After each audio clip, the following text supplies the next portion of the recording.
We will suspend.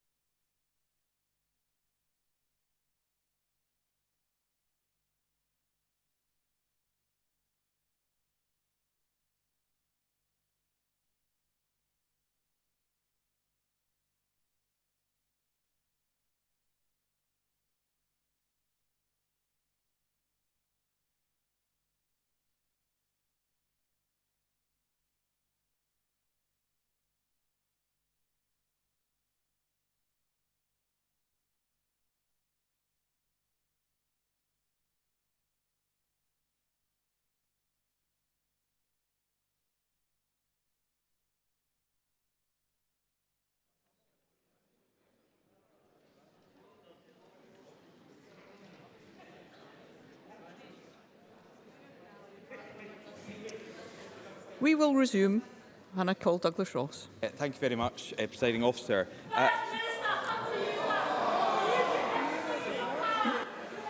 We will suspend.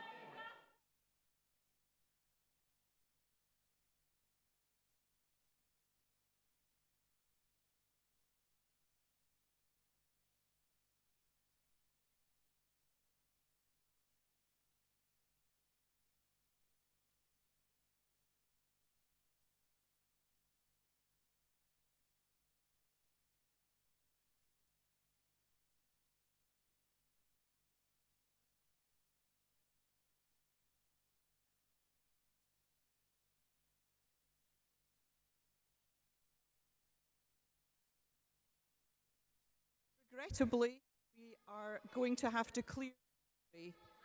I am very, very sorry, but we require to clear the gallery at this point.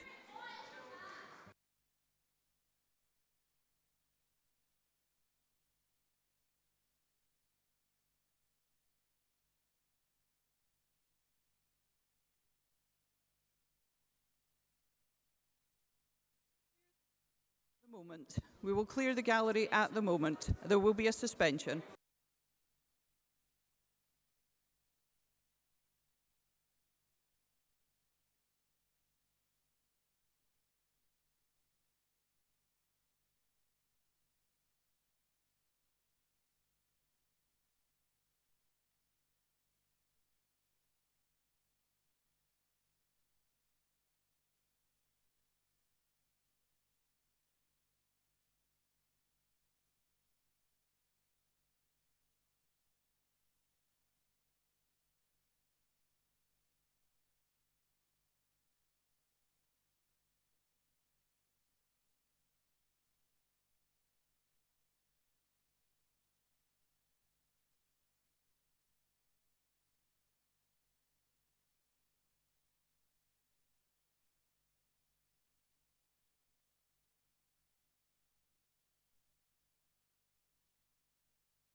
Thank you, colleagues. I don't think I can adequately express my deep regret that such action is required in our national parliaments.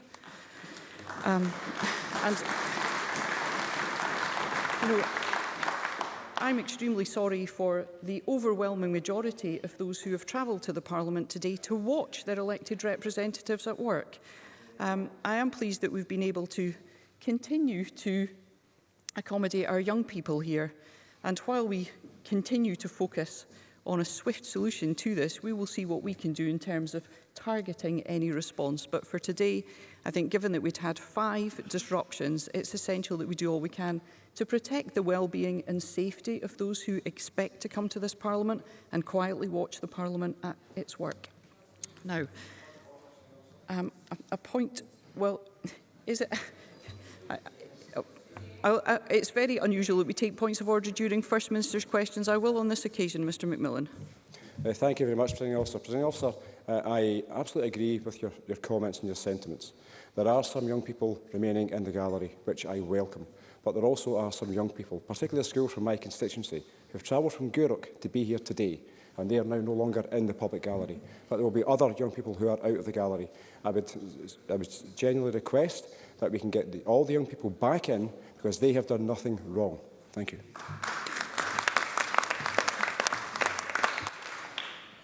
I am content, if members are, to wait for a few minutes to see what we can do to accommodate those who have been caught up in the disruption. So can I suggest we just suspend for a few more minutes and we enable our colleagues in security to see what can be done in that regard. Thank you.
I call Douglas Ross.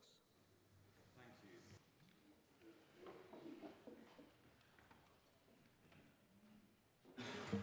Can I have Douglas Ross's microphone, please?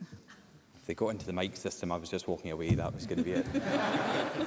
But I do have to say, and I respect everything you've tried to do, Presiding Officer, but this shower have been doing this week after week after week, and the image of genuine constituents being forced out of our Parliament is one we will all regret and one none of us want to see repeated. I am very grateful that young people have been able to stay, but we must do something to stop this going forward. And if I remember correctly, because it was some time ago, the First Minister was trying to criticise me for my questions and some of the things I was saying in question 3.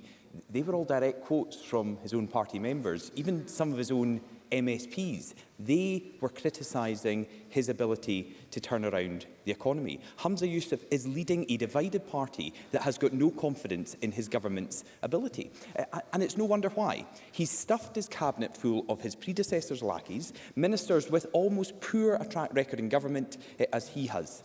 More ministers than ever before, yet he managed to appoint just one that didn't support him in the leadership election. He squeaked a win and then forced the former Finance Secretary Kate Forbes and her supporters out of government in an act of petty vengeance. And now, to shore up his position within his feuding party, he's back pushing independence because it's the only thing that unites the SNP. Humza Yousaf is more divisive than even Nicola Sturgeon was. He's already split his party down the middle, and now he wants to do the same with the country. In these difficult times, Scotland needs a government focused on the real priorities of people across Scotland and the big challenges we face. Yet instead, we have one that is at war with itself and focused on engineering further division. If Humza Yousaf cannot even unite his own party, how can he possibly unite the country? First Minister. I say, first of all, foremost, Presiding Officer, I do agree with the action you've taken. I'm delighted the young people were allowed to stay, and can I commend the young people for behaving much better than some of the adults that were in the public gallery. Can I say on Douglas Ross's criticism of the economic literacy of this government, of this SNP-led government, let me remind them, of course, that under the SNP, under Nicola Sturgeon, under John Swinney, and I'm pleased to be building on this legacy, that Scottish GDP grew more than UK GDP. Can I also, of course, make the point that if we had listened to Douglas Ross, who demanded that we copy Liz Truss's tax cuts for the wealthiest, we would have had over £500 million less to spend to invest in public services. Thank God we did not listen to them.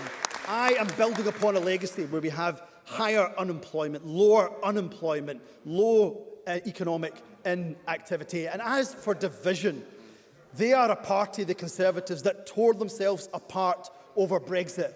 The Tory party has had more leaders in as many months than Douglas Ross has jobs, Presiding Officer. This division coming from a man who said that if he was Prime Minister for one day, the only thing he would do would be to hammer the rights of one of the most marginalised communities in the country. So I'll take no lessons on division from Douglas Ross. I am delighted to have appointed a cabinet and a ministerial team that will build upon the legacy that Nicola Sturgeon and John Swinney have left us. It makes us the most popular party in Scotland. It makes us the national party of Scotland. We will work every single day to earn and re-earn that trust. But it is because we focus on the priorities of the people of Scotland that we are going to continue, I am certain, to be the most popular party in this country. Question number 2, Anna Sarwar. Presiding Officer, the new First Minister has lots to get to grip with, so I thought it's only fair that we should start with something he should already be across. There is a mental health crisis affecting children across Scotland, but they are struggling to access treatment. During Humza Yousaf's time as Health Secretary, more than 11,000 children and young people waited more than the 18-week standard for treatment. Shockingly, over 14,000 had the referral for mental health treatment rejected entirely. So will the First Minister take this opportunity to offer an apology to the children and families he let down as Health Secretary? First Minister. Can I say, as has become customary, of course, when Anna Sarwar asks these questions, he does not acknowledge the impact, of course, of a global pandemic.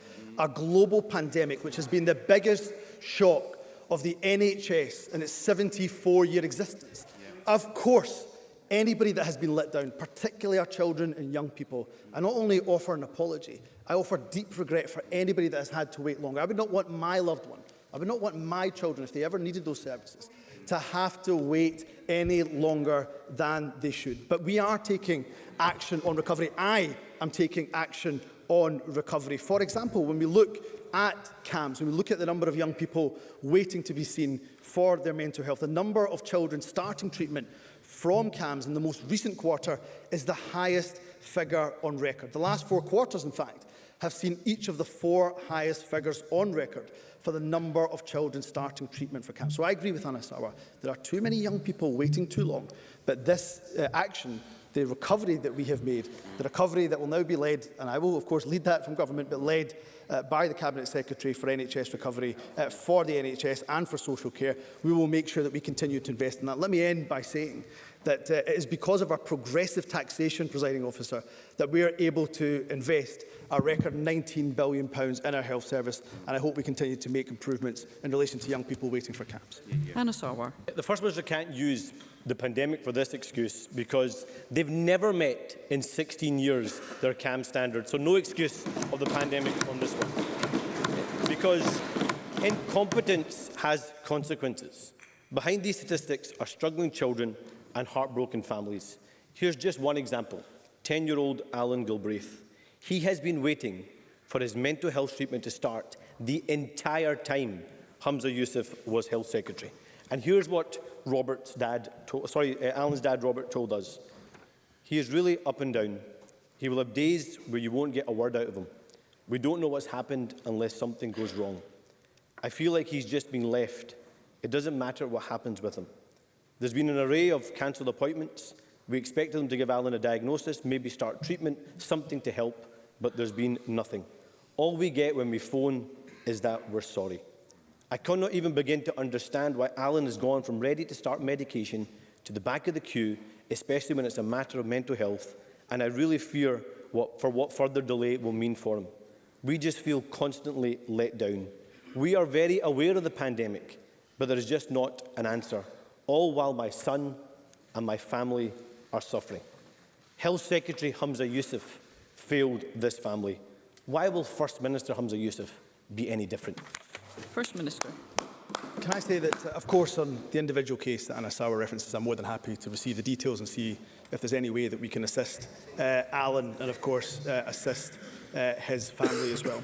Let me say once again, I am the first, and have been when I was Health Secretary, to acknowledge that, of course, there are challenges, and there were challenges pre the pandemic. But anybody who, of course, and all of us have lived through the last few years, will acknowledge that the impact of the global pandemic has been felt, of course, in our health service here in Scotland, but in health services right across the UK, and I would say right across the world. And our recovery is starting to see improvement. If I look at the latest, figures, overall CAMS waiting lists have decreased by a reduction of around about 777 people. Children waiting over 18 weeks has decreased by 1,110.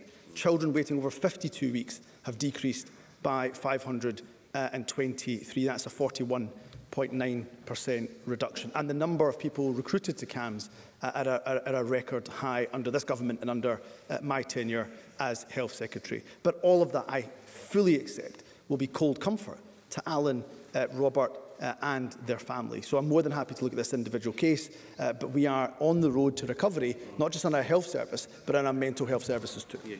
Anna Sarwar. Presiding Officer, Alan was waiting the entire time Humza Yousaf was Health Secretary. Let that sink in. A young child needing desperate help from our NHS, having to wait the entire time Humza Yousaf was Health Secretary. No hiding behind any pandemic, no hiding behind the statistics in that book. That is families suffering right across this country. And it's not just 2 years of SNP failure, it's 16 years of SNP failure. This government has never met their 18-week CAM standard. And when Humza Yousaf was Health Secretary, Labour repeatedly called for a new referral system so that no young person is rejected for treatment, that every GP practice has a dedicated mental health worker and a mental health A&E in every health board so that patients can be fast-tracked, but they failed to listen. So why can't the First Minister see that for children like Alan and their families, incompetence has consequences, continuity won't cut it, and more of the same isn't going to improve their lives? First Minister.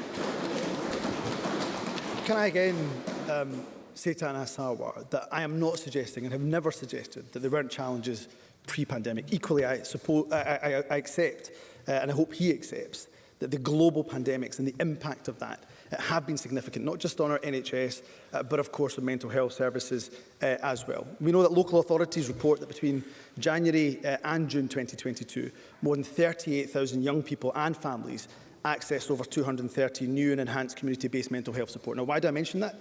Because CAMHS is, of course, important, but our interventions, our investments in early intervention are extremely important as well. I take the point also made about rejected referrals, and that's why we've accepted the recommendations of the report in relation to rejected referrals and the audit that took place in 2018. So I expect to continue to see progress in that regard.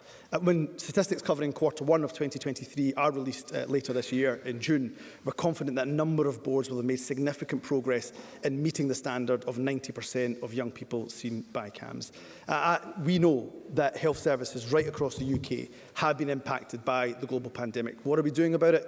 Not just making sure that we make right by the recovery of the NHS, but ensuring that we invest a record £19 billion in our health service in 23-24. What else are we doing? We're making sure, and of course I led on this as Health Secretary, that our NHS staff are the best paid here than anywhere else in the UK. And that's why, of course, I'm pleased that we've never lost a single day this winter to strike action, which is very different to other countries across the UK. Question number 3, Liz Smith.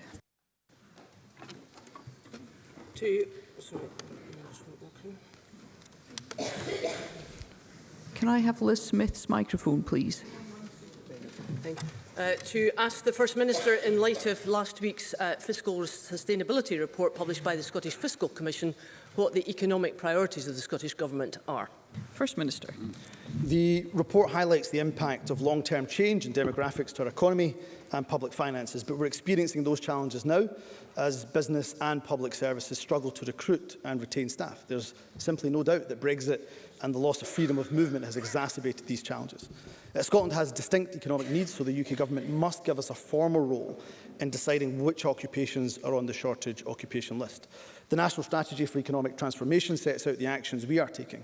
Economic success, of course, is not just GDP growth, but delivering a well-being economy, which will increase productivity and international competitiveness and deliver fairer, greener prosperity for all of Scotland. We're doing everything possible within the powers currently available, but we need the full powers of independence to truly unleash and maximise Scotland's potential. Liz Smith.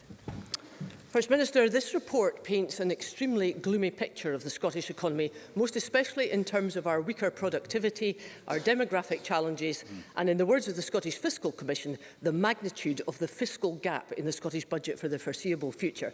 So can I ask the First Minister how he intends to address Scotland's substantial fiscal deficit, and whether he now accepts that Kate Forbes was absolutely right when she said that current SNP policies simply wouldn't cut it because there had been a lack of focus on broadening the tax base and on economic growth.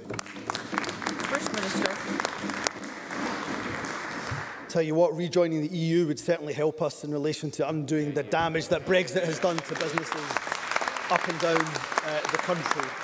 Astonishing that Liz Smith was able to get through that question without mentioning the damage and the impact that Brexit has done to our economy and to businesses right up and down the country. The loss of access to the largest single market in the world, the lack of access to freedom of movement. Talk to any hospitality industry up and down the country and they will tell you just how damaging Brexit has been. What else has been damaging? Of course, immigration. Those immigration policies that have been brought forward by her government that works against the economic interest of Scotland. And to extend in Olive Branch, Liz Smith and I have, of course, worked on some of these issues before. We've worked on, for example, a post-study work visa. The UK Government rejected that. Scotland needs to stay in the shortage occupation list. The UK Government have rejected that. They should let asylum seekers work and pay tax. If you talk about increasing the tax base, the UK Government have rejected that. We want to extend the rural visa pilot. The UK Government have rejected that. So we will do everything in our powers to help the economy,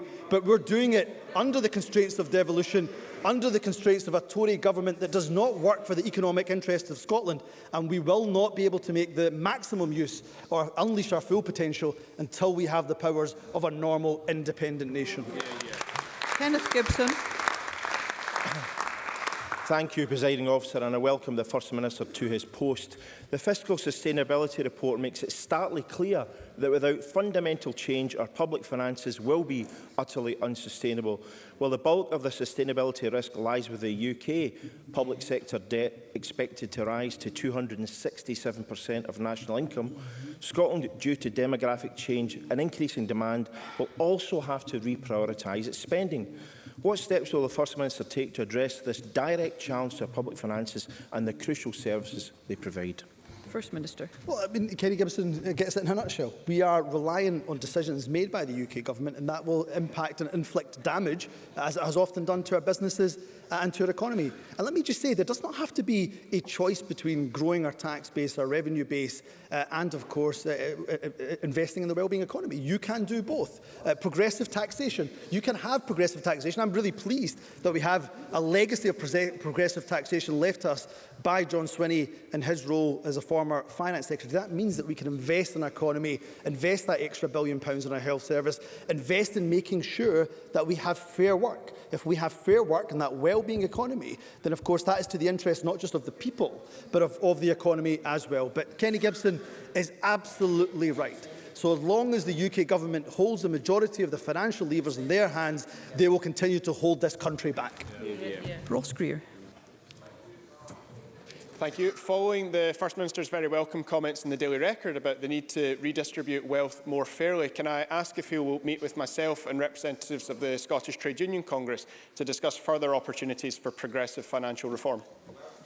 First Minister. Like that? Yes, I will. I had a very constructive engagement with the STUC during the leadership contest. I think they've got some excellent ideas on how to increase, for example, the revenue, doing that in a way that's fair. And I absolutely nail my colours to the mast when it comes to progressive taxation. I think government ministers, MSPs, I think those that earn the most should be paying the most. I make no apology for that. And at the same time, I do believe in growing our economy, not for its own sake, but for making sure we invest in fair work. That is something that every single person in this chamber should be able to get right. So I don't understand why we hear the moaning and groaning from the Conservatives. Well, I do understand, because if we'd listened to them, if we'd given tax cuts to the wealthiest, we would have had over £500 million less to invest in our public services. There's no way I'll be doing that. I'll be making sure that those that earn the most pay the most to invest in our public services. Question number 4, Jackie Dunbar. Thank you, Presiding Officer. To ask the First Minister what assessment the Scottish Government has made of the potential impact on the anticipated 1st of April rise in energy bills on household finances in Scotland. First Minister. The reversal of the rise in the energy price guarantee was the least the Chancellor could do this spring. But a progressive government, which truly has people as their priority, would have done so much more to support households in needs. We called on the Chancellor to extend the £400 energy bill support scheme, but he failed to deliver. And in doing so, he has placed more pressure on vulnerable households struggling to pay their bills and heat their homes. In contrast, my first act as First Minister, 24 hours after being sworn in at the Court of Session, has been not to double, but to triple our fuel insecurity fund last year from £10 million to £30 million in 23-24. This fund is a critical plank in our support to people who are struggling with their energy costs. It continues to provide a lifeline to households who are at risk of self-rationing or self-disconnecting their energy use. Jackie Dunbar. I thank the First Minister for his answer. Following the UK budget, OBR forecasts show typical household energy bills are expected to remain in excess of £2,000 until at least winter 2024-25 and possibly beyond. Given this, will the First Minister take this opportunity to urge the UK Government to reverse the incomprehensible decision to scrap the £400 energy bill support scheme, which is leaving many families in my constituency and across Scotland hundreds of pounds worse off? First Minister. Jackie Dunbar is, of course, absolutely right, and I do join her in urging the UK Government to reconsider. The removal of the support scheme means a typical household's annual bill will increase by around about 19%. As well as removing 50,000 households from fuel poverty, the continuation of the support scheme would have removed 120,000 Scottish households from extreme fuel poverty. Instead, the UK Government has inexplicably chosen a course which will result in approximately 920,000 fuel-poor households in Scotland. This equates to around 37% of all Scottish households. It's unacceptable. And while the Scottish Government is doing everything we can within its limited powers to ensure people receive the help they need, the UK Government could have done far more to ease the burden affecting so many, demonstrating why we need those full powers of independence. It is a scandal, Presiding Officer, that in energy-rich Scotland, our people are facing fuel poverty because of the actions and indeed the inactions often of the UK Government. We must never, ever accept that as the norm or as the status quo. Question number 5, Pam Duncan-Glancy. Thank you, Presiding Officer. To ask the First Minister what the Scottish Government's response is to the poverty statistics published last week in the report Poverty and Income Inequality in Scotland 2019 to 2022. First Minister. Poverty levels are lower for all individuals and for children than the UK average, but I fully state unequivocally they remain unacceptably high, which is why I want all the powers of a normal nation, such as all social security and all employment powers. We will continue to use all the levers we have and have allocated almost £3 billion this year to a range of measures to help mitigate against the impacts of the cost of living crisis.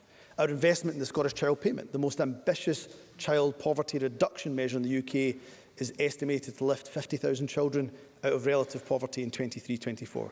Tackling poverty will be the defining mission of my government, which is why I will convene an anti-poverty summit to help guide the choices that I make as First Minister shortly. Pam Duncan-Glancy. I thank the First Minister for that answer, but over 15 years the SNP have squandered Labour's legacy. People are poorer, relative poverty is up, poverty amongst disabled people is up, persistent poverty is up. The best spin the SNP could come up with hear the member, please. Is that these terrible figures are stable. This First Minister has failed to tackle poverty in Glasgow, where he represents, and in Dundee, where he lives. He's failed to tackle poverty over 10 years as a government minister. He says tackling poverty is his priority, but he's not appointed a Minister for Social Security. So I ask the First Minister, why should people in Scotland trust him to reduce poverty? First Minister. Social Security is being led by the Cabinet Secretary. It's a Cabinet position. Cabinet Secretary for Social Justice. She's sitting right there. She's waving right at you. So it will be a Cabinet responsibility. And here's what we're doing. We are spending £3 billion to mitigate the harmful effects of Tory austerity. Almost £3 billion.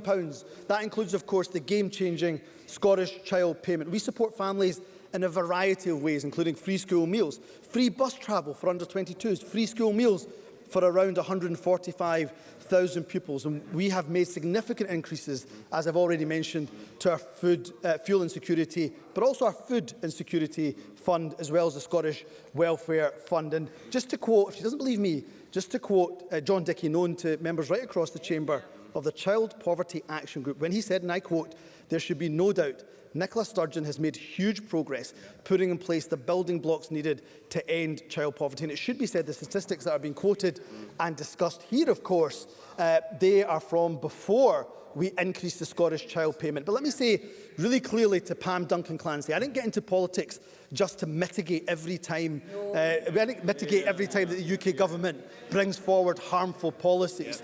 Every time we do that, we have to take money away from the NHS. We have to take money away from education. We have to take money away from transport. We have to take money away from justice to mitigate the harmful impacts of cruel Tory policies. Wouldn't it be better?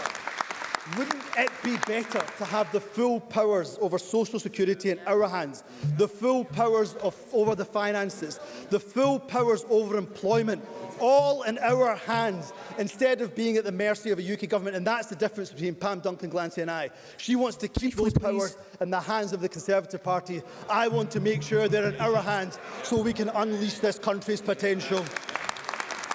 Jeremy Balfour. Thank you, Presiding Officer. The Scottish Child Payment has not been paid to many of my constituents yet. On Monday, I visited a charity who have been trying to help those individuals and was told, don't even bother contacting Social Security Scotland till next month because we can't make that payment. And yet the first decision by the First Minister was to take away a minister with sole responsibility for social security. Will he look at that again and apologise to all my constituents and to the hundreds of people across Scotland who are still waiting for that money and where's a system that is simply not working? First Minister. Let me say I am, of course, happy to look at individual cases again if Jeremy Balfour wishes to bring them to my attention, or indeed the Cabinet Secretary who has responsibility for social security, my Cabinet Secretary for social justice. We will, of course, look into that. But let me also say once again, particularly to the Conservative member, I think they are utterly shameless, presiding officer. Over a decade of austerity, economic vandalism, which has meant that energy prices are sky high, inflation sky high, a Tory cost of living crisis. They literally took money out of the pockets of those on universal credit during the pandemic. Let me say to Jeremy Balfour, no one believes his crocodile tears for those that are suffering as a result of Tory cruelty, presiding officer. Question number 6, Ariane Burgess. To ask the First Minister what actions the Scottish Government will take to tackle the climate and nature emergencies. First Minister. The Scottish Government is committed to tackling the twin climate and nature crises and ensuring a just transition that creates jobs and economic opportunity across Scotland. I thought we'd had enough interventions, presiding officer. This is at the heart of the Butte House Agreement between the Scottish Greens and the SNP Government. I look forward very much to working together and indeed across this chamber to deliver the actions that we need. Our top priorities include the development of our next climate change plan, a draft which will be brought to this Parliament this November, and taking forward our new biodiversity strategy too. This will ensure that Scotland plays our part in delivering on the goals within the new global biodiversity framework agreed in Montreal in December.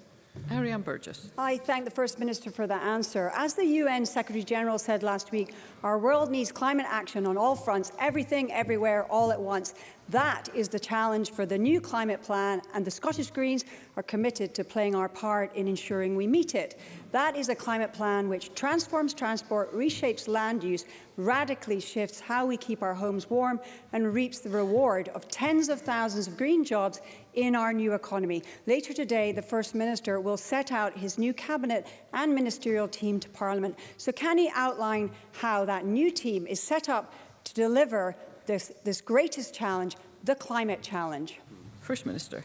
Can I thank the member for her question? Let me be absolutely clear. This government, my government, is committed to tackling the climate emergency. When I spoke to new members of the Cabinet, the junior ministerial team, I made it clear that we must be radical, we must be bold in all areas of government, but particularly in the biggest challenge our planet faces, our humanity faces, and that is, of course, the threat of climate change. It's a priority that runs across the work of all members of my Cabinet and my ministerial team, and one that I will take, of course, a personal interest in myself, because the transition to net zero is not just one of the defining challenges of our time, it's also a huge economic opportunity for Scotland. If we unleash the green potential of this country, we will create tens of thousands of jobs in the decades to come. So I'll work tirelessly to ensure that we grasp that opportunity, creating green jobs and opportunities right across Scotland. I want the north east of Scotland in particular to be the net zero capital, not just of Europe, but of the world. Colin Smith. The First Minister has been part of a government which the Climate Change Committee point out has missed 7 out of 11 of our legal climate targets, including being Minister for the highest emitter of greenhouse gases, transport at a time, to coin a phrase, when the trains didn't run. Why has the government he's been a minister in for more than a decade failed to deliver a credible plan that will even come close to meeting our target of net zero by 2045? A government the Climate Change Committee say will almost certainly miss our target to reduce emissions by 75% by 2030. First Minister. Well, we of course have some of the world-leading targets and some of the most ambitious targets in the world. The latest emissions data for 2020 shows that Scotland's emissions are down by over 50% since the 1990 baseline, over halfway to zero. So we continue to be ahead of the UK as a whole in delivering long-term emissions reductions. We're also already making progress, of course, to decarbonise our energy systems. In 2020, Scotland generated the equivalent of almost 99% of our gross electricity consumption from renewable sources. I've already said we will come to this Parliament, of course, with that climate change plan. It will be ambitious. But what I would say to Labour, what doesn't help, is if they oppose us at every single turn for every single climate measure we bring for the sake of just opposition. So if Labour, and I say to all of the Chamber, if they are serious about tackling the climate emergency, back us when we take the radical and bold action that's required.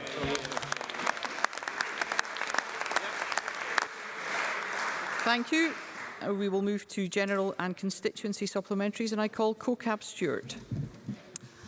Thank you, Presiding Officer. The First Minister will recall a meeting with myself and representatives of Sports Scotland and Cricket Scotland following the Changing Boundaries report, which found institutional racism within Cricket Scotland itself.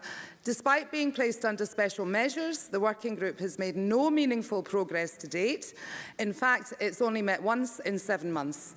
Well-respected EDI advisory board members have resigned, and many within the sport have spoken out about their concerns that this issue just isn't being taken seriously, and I'm not sure it's a fast-moving situation. Who knows what's next?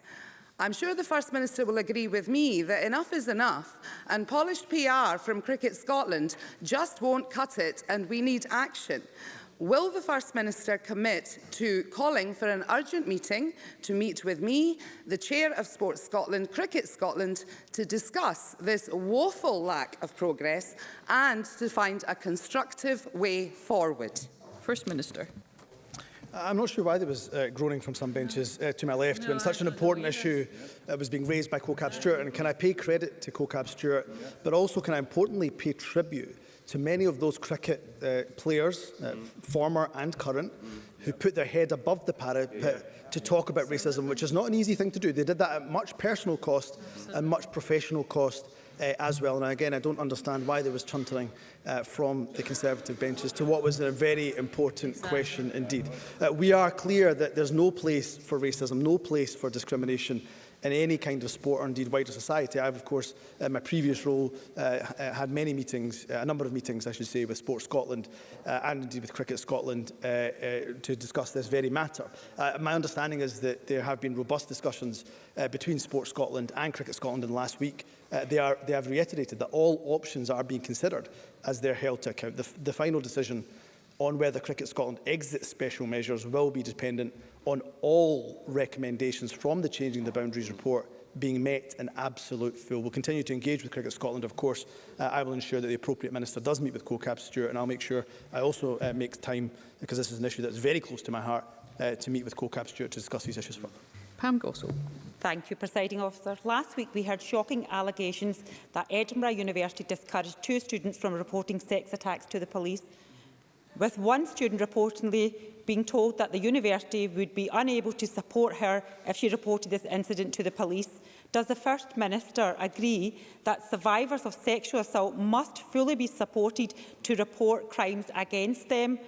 And will his government commit to a full independent investigation to establish the full facts of this situation and why this is allowed to happen? First Minister.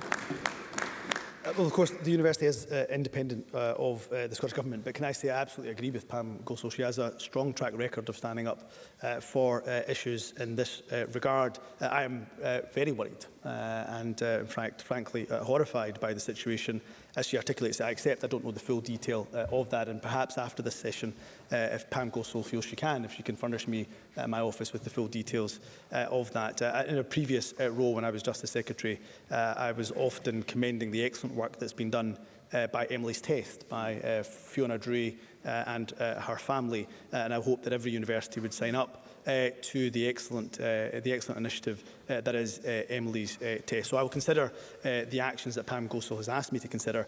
I hope she can furnish me with further details, but I absolutely share her sentiment that anybody who has been a victim of sexual harassment, sexual abuse, they must be fully supported, particularly by our universities and colleges. Mercedes Vialba. In Aberdeen, the SNP has for the second time voted to permanently close 6 libraries in the city tomorrow. But Aberdonians know that local government has a statutory requirement to provide adequate library facilities to all residents. And we all heard the First Minister's predecessor when she said that the Scottish Government is committed to supporting libraries directly. So will the new First Minister reassure my constituents that he will not stand by and allow our library buildings to close? First Minister.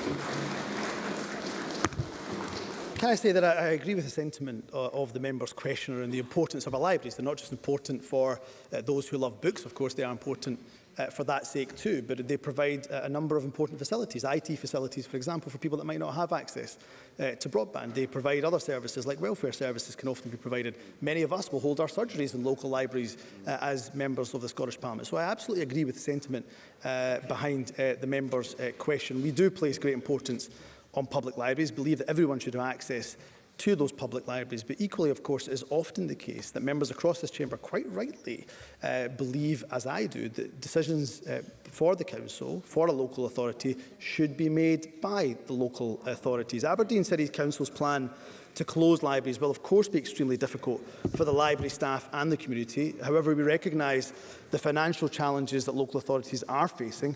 My policy, and I said this throughout the course of the recent campaign, is to work with local government to get a new deal for our local authorities that will allow them even more financial freedom and flexibility. In 23-24, Aberdeen City Council will receive £436.9 million to fund local services. Taken together with the decisions to increase council tax by 5%, they will receive an extra £34.3 million to support vital services. In addition, all local councils will receive their fair share of the current undistributed sum of £329 million.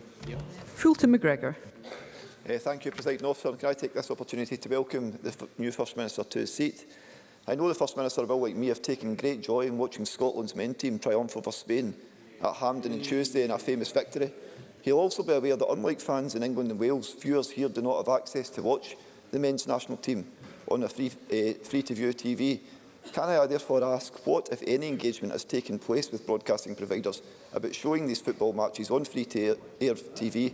And does he agree with me that increased access to games like that on Tuesday will help inspire the next generation of footballers? First Minister. For some reason heard Jackie Bailey shout, "Oh, seriously?" I thought we would all get behind the national team for a phenomenal result just the other day. Yes.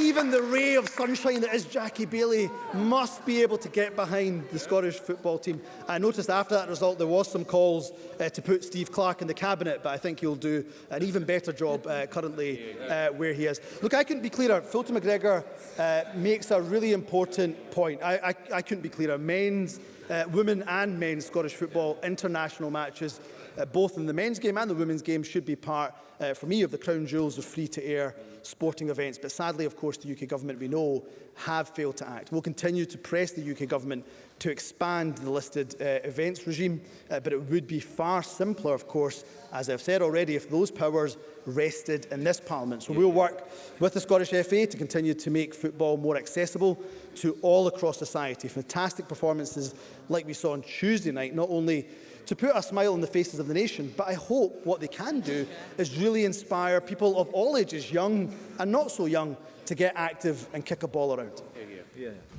Rachel Hamilton. Presiding Officer, I think the breaking of glass was not a good omen for this new First Minister. I recently met with campaigners from endometriosis south of Scotland. All three spoke of their own experience, all three in unbearable pain, having to go private to get a diagnosis. This is typical of women across Scotland who face up to 8 years for a diagnosis. And it was revealed on Sunday that the Scottish Government's endometriosis advisory group has not met since April 2022. Does the First Minister agree that this is an insult to the 100,000 women suffering with unbearable pain across Scotland?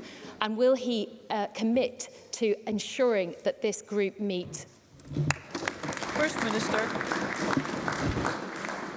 What I would say to Rachel Hamilton is that she raises an exceptionally important point. Of course, I was involved in this work in my role as Health Secretary, and of course Marie Todd in her previous role took forward much of this action as the Minister with responsibility for women's health. And I've met a number of organisations who of course represent women who've been particularly affected by endometriosis. And Rachel Hamilton is absolutely right that far too many women wait far too long for that life-changing diagnosis.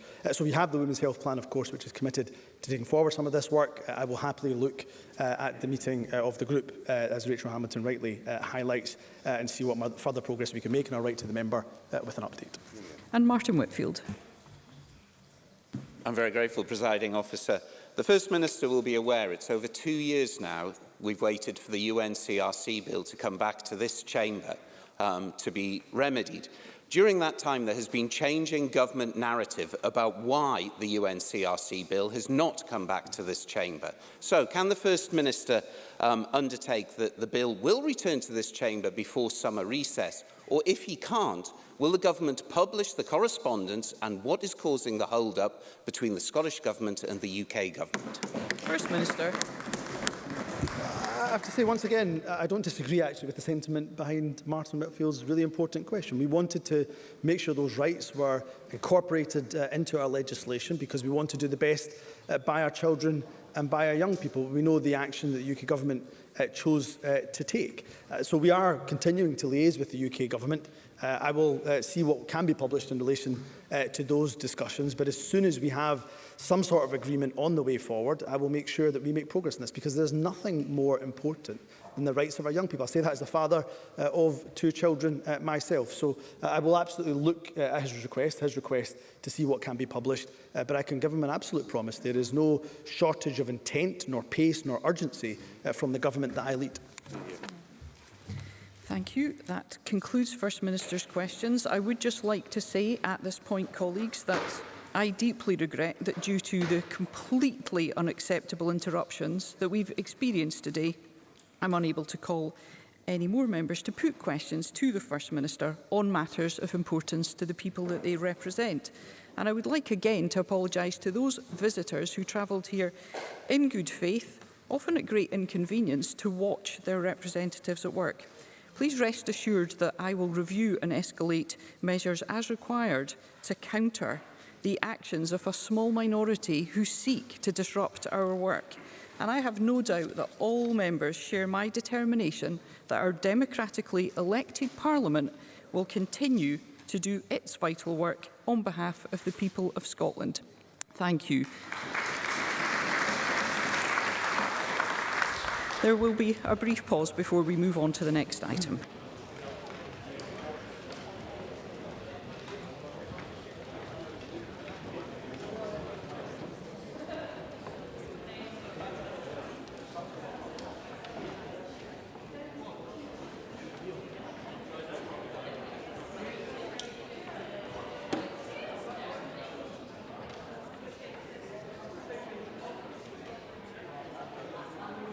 I suspend this meeting.